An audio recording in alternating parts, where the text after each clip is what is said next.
किसी गांव में एक कारीगर रहता था जिसका एक लड़का था।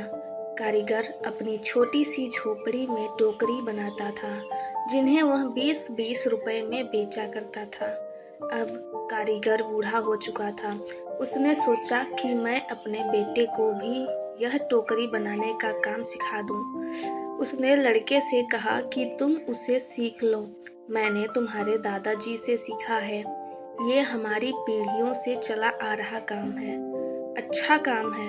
लड़का भी मान गया टोकरी बनाने का काम सीखने के लिए। पिताजी ने लड़के को टोकरी बनानी सिखाई और उसे बाजार में बेचकर आने को कहा। लड़का टोकरी को लेकर बाजार गया और बेचकर आया ही था कि पिताजी ने पूछा कि उदास क्यों हो। लड़का बोला कि मेरी बनाई हुई टोकरी केवल 10 रुपए में ही बिकी। पिताजी ने कहा, चलो कोई बात नहीं, आज तुम्हें और अच्छी टोकरी बनाना सिखाता हूँ। पिताजी ने और अच्छी टोकरी बनाना सिखाई और उसे बाजार में बेचने को कहा। लड़का टोकरी लेकर बाजार गया और अपनी बनाई टोकरी को 15 रुपए में बेचकर आया। लड़का अब भी उदास था। पिताजी ने फिर उदासी का कारण पूछा तो लड़के ने कहा कि टोकरी केवल 15 रुपए में ही बिकी। पिताजी ने कहा, कोई बात नहीं, धीरे धीरे तुम्हारी बनाई हुई टोकरी अच्छे दामों में बिकने लगेगी। तुम अच्छे से टोकरी बनाना सीखते रहो। पिताजी ने और अधिक अच्छी टोकरी बनानी सिखाई और टोकरी बनाकर बेचने को कहा।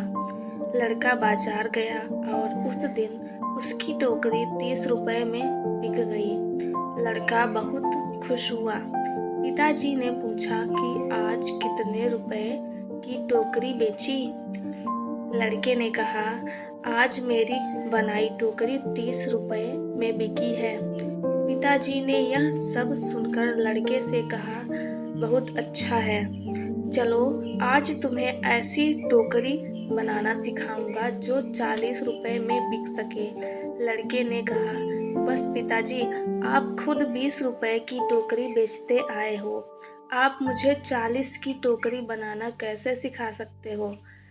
आप रहने दो, आपसे ज्यादा रुपए की टोकरी तो मैं बनाना जानता हूँ। इतना सुनकर पिताजी ने कहा, ऐसा ही कुछ मैंने भी कहा था जब मेरे पिताजी खुद 15 रुपए की टोकरी बेचते थे और एक दिन मेरी टोकरी 20 रुपए में बिक गई। मेरे पिताजी ने मुझे 25 रुपए की टोकरी सिखाने को कहा था तो मैंने भी सीखने से मना कर दिया था और कहा था कि आप खुद 15 की बेचते आए हैं, आपसे ज्यादा की तो बेचकर आया हूँ और तब से जीवन भर बस 20 रुपए की ही टोकरी बेचता रहा क्योंकि उससे ज्यादा की टोकरी मैं सीख ही नहीं पाया। कहानी से सीख। ये कहानी हमें सिखाती है कि हमें थोड़ा सा सीखने पर यह घमंड नहीं करना चाहिए कि अब मैं सब कुछ जानता हूँ, क्योंकि ऐसा हो सकता है कि हर कोई कुछ न कुछ आपसे अधिक जानता हो। हमें हमेशा कुछ न कुछ सीखते रहना चाहिए। धन्यवाद। मिलते हैं नेक्स्ट वीडियो में, तब तक के लिए राधे राधे।